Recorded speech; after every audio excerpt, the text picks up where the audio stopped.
जानिए 14 साल के वनवास के दौरान अयोध्या से लंका के बीच कहाँ कहाँ रुके थे श्रीराम।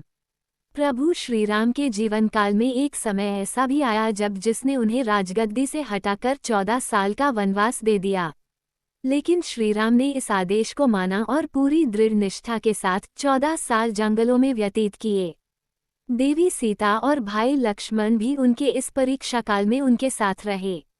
माता कैकेयी ने महाराज दशरथ से भगवान राम के लिए 14 वर्षों के लिए वनवास मांगा था, जिसकी वजह से रावण का अंत हो सका। कहते हैं कि वनवास के दौरान प्रभु राम के जहाँ जहाँ चरण पड़े वो जगह तीर्थ स्थल बन गई। श्री रामचरितमानस रामायण में वर्णित और अनेक अनुसंधानकर्ताओं के अनुसार जब भगवान राम को वनवास हुआ तब उन्होंने अपनी यात्रा अयोध्या से प्रारंभ करते हुए श्रीलंका में समाप्त की। इस दौरान उनके साथ जहां भी जो घटा उनमें से 200 से अधिक घटना स्थलों की पहचान की गई है। यहाँ हम आपको कुछ ऐसे विशिष्ट स्थान के बारे में बताने जा रहे हैं जहां 14 साल वनवास के दौरान प्रभु श्रीराम होकर गुजरे और ठहरे थे। आइए जानते हैं कौन कौन सी हैं वो जगह।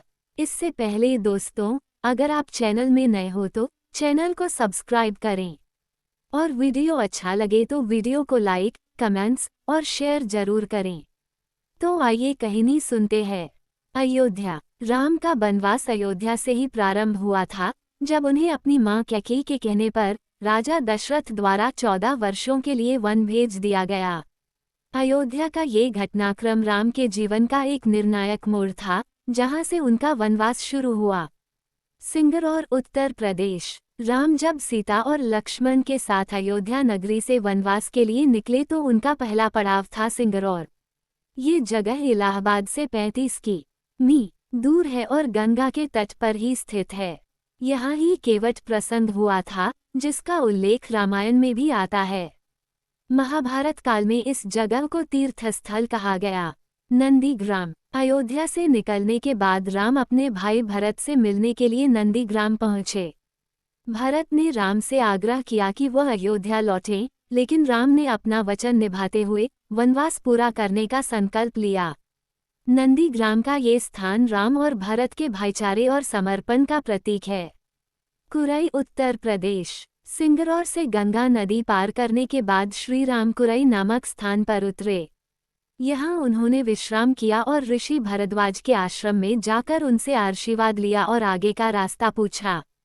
प्रयाग, उत्तर प्रदेश। बांस की नाव बनाकर राम अपनी पत्नी सीता और भाई लक्ष्मण के साथ प्रयाग पहुँचे। प्रयाग को ही इलाहाबाद कहा जाने लगा और वर्तमान में इसका नाम प्रयागराज हो गया है। इस जगह ही गंगा यमुना का संगम स्थल है। चित्रकूट, मध्य प्रदेश। प्रभु श्रीराम ने संगम के समीप यमुना नदी को पार किया और फिर पहुंच गए चित्रकूट। 14 साल के वनवास के दौरान उनका दूसरा पड़ाव चित्रकूट था। यही वो जगह है जहां भरत अपनी सेना के साथ राम को वापस अयोध्या ले जाने के लिए आए थे। भारत यहां से राम की चरण पादुका ले जाकर उनकी चरण पादुका रखकर ही उनके अनुपस्थिति में राज्य करते हैं। चित्रकूट राम के वनवास के दौरान एक प्रमुख स्थल था, जहां वे सीता और लक्ष्मण के साथ कुछ समय तक रहे। यहाँ उन्होंने अपने जीवन के कठिन संघर्षों का सामना किया और कुछ समय तक शांति से निवास किया। चित्रकूट का ये स्थान अत्यधिक महत्व रखता है, क्योंकि यहीं पर राम और सीता का जीवन कुछ समय तक शांतिपूर्वक बिता। दंडक वन। चित्रकूट के बाद राम और उनके परिवार ने दंडक वन की यात्रा की। ये स्थान राक्षसों और दुष्ट शक्तियों का निवास था। दंडक वन में राम ने शंबुक और अन्य राक्षसों का वध किया। यहाँ पर कई महत्वपूर्ण घटनाएं घटित हुई, जैसे कि शबरी का राम को बेर खिलाना। किष्किंधा। किष्किंधा में राम ने वानर राजा सुग्रीव से मित्रता की। यहाँ पर सुग्रीव के साथ मिलकर उन्होंने रावण के खिलाफ युद्ध की योजना बनाई। किष्किंधा का वन राम की सेना के लिए एक महत्वपूर्ण केंद्र बन गया। यहाँ से ही राम को हनुमान जी और अन्य वानरों का सहयोग प्राप्त हुआ, जो रावण के खिलाफ युद्ध में राम का साथ देने के लिए तैयार हुए। सतना, मध्य प्रदेश। राम की वनवास यात्रा का तीसरा पड़ाव सतना के पास अत्रि ऋषि का आश्रम था। महर्षि अत्रि चित्रकूट के तपोवन में रहा करते थे।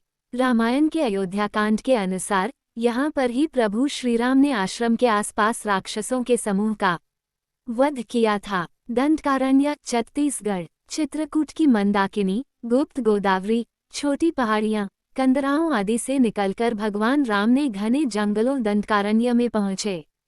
ये उनकी यात्रा का चौथा और अहम पड़ाव था।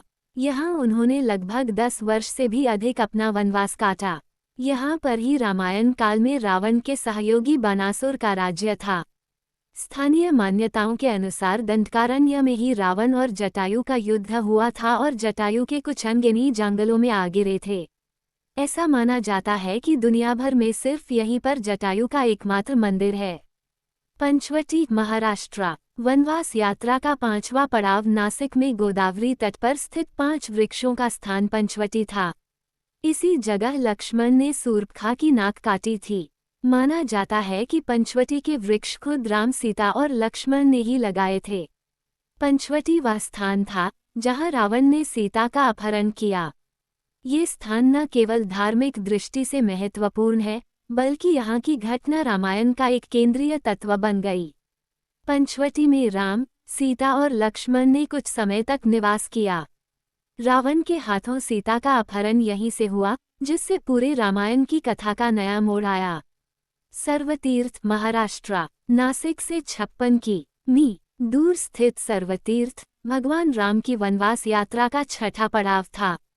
इस जगह ही रावण ने सीता का हरण किया और जटायु का भी वध किया।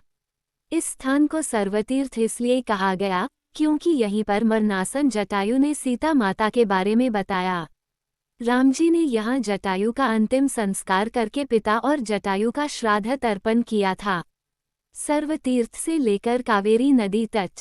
राम की वनवास यात्रा का 7वां पड़ाव सर्वतीर्थ से तुंगभद्रा और वहां से कावेरी नदी के तट तक कई क्षेत्रों से होकर गुजरा, क्योंकि इस दौरान वो सीता की खोज कर रहे थे।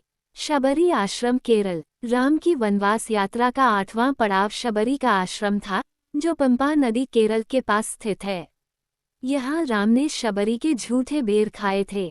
ये स्थान बेर के वृक्षों के लिए आज भी प्रसिद्ध है। केरल का प्रसिद्ध सबरीमलै मंदिर तीर्थ इसी नदी के तट पर स्थित है। ऋषिमुख पर्वत, कर्नाटक। राम अपनी पत्नी सीता की खोज में जटायु और कबंध से मिलने बाद मलय पर्वत और चंदन वनों को पार करते हुए ऋषिमुख पर्वत होते हुए पहुंचे थे। ये उनकी यात्रा का 9वां पड़ाव था। इसी जगह उन्होंने हनुमान और सुग्रीव से भेंट की और सीता के आभूषणों को देखा और बाली का वध किया। कोडिकराई, तमिलनाडु। राम की वनवास यात्रा का 10वां पड़ाव कोडिकराई था। यहाँ राम ने पहले अपनी सेना बनाई। जब देखा यहाँ से समुद्र को पार नहीं किया जा सकता तो सेना सहित रामेश्वरम की ओर कूच किया। रामेश्वरम, तमिलनाडु। रामेश्वरम वनवास यात्रा का 11वां पड़ाव रहा। रामायण के अनुसार यहाँ भगवान राम ने लंका पर कूच करने से पहले भगवान शिव की पूजा की थी। बता दें, रामेश्वर का ज्योतिर्लिंग स्वयं भगवान श्रीराम द्वारा ही स्थापित किया शिवलिंग है। धनुषकोडी, तमिलनाडु। राम की यात्रा 12वां पड़ाव रहा धनुषकोडी। इस जगह को भगवान राम ने ढूंढा था क्योंकि यहाँ से आसानी से श्रीलंका पहुंचा जा सकता था। इसी स्थान पर नल नील की मदद से सेतु का कार्य शुरू हुआ। बता दें, धनुषकोडी ही भारत और श्रीलंका देश के बीच एकमात्र स्थलीय सीमा है। नुवारा एलिया, श्रीलंका। यात्रा का 13वां पड़ाव श्रीलंका देश में स्थित नुवारा एलिया की पहाड़ियां रहीं। चूंकि रावण का महल श्रीलंका के मध्य में स्थित था, इसी कारण राम और उनकी सेना नुवारा एलिया की पहाड़ियां के बीचों बीच सुरंगों और गुफाओं के भंवरजाल से होकर गुजरे थे। रामेश्वरम वह स्थान था जहां से राम ने लंका के लिए सेतु बनाए थे। रामेश्वरम का ये स्थल आज भी हिंदू धर्म के प्रमुख तीर्थ स्थलों में शामिल है। यहाँ पर राम ने भगवान शिव की पूजा की और समुद्र के पार जाने के लिए सेतु निर्माण का कार्य प्रारंभ किया। लंका, श्रीलंका। राम के वनवास की अंतिम यात्रा लंका की ओर थी। यहाँ पर राम ने रावण से युद्ध किया और सीता को मुक्त कराया। लंका में राम की विजय ने केवल उनके व्यक्तिगत संघर्ष को समाप्त किया, बल्कि धर्म की विजय का प्रतीक भी बनी। लंका की यात्रा के दौरान राम ने राक्षसों की सेना को हराया और रावण को नष्ट किया। यहाँ की घटनाएं रामायण का सबसे रोमांचक और महत्वपूर्ण हिस्सा बन गईं। इसी जगह भगवान श्रीराम ने लंकापति रावण का वध किया और विभीषण को लंका का राजा बना उसका पग प्रदर्शित किया। राम का वनवास न केवल एक शारीरिक यात्रा थी, बल्कि यह उनके मानसिक और आत्मिक विकास की यात्रा भी थी। इस दौरान राम ने खुद को विभिन्न संघर्षों और चुनौतियों से जूझते हुए हर कदम पर धर्म और सत्य का पालन किया। उनकी यात्रा न केवल उनके व्यक्तिगत जीवन का एक महत्वपूर्ण हिस्सा थी, बल्कि यह संपूर्ण मानवता के लिए एक आदर्श भी बनी। राम के वनवास के इस लंबे और कष्टपूर्ण सफर ने भारतीय संस्कृति और धार्मिक दृष्टि से गहरी छाप छोड़ी। इन स्थानों पर राम ने जो कृतियां की, वे आज भी हर हिंदू समाज में आदर्श के रूप में मानी जाती हैं।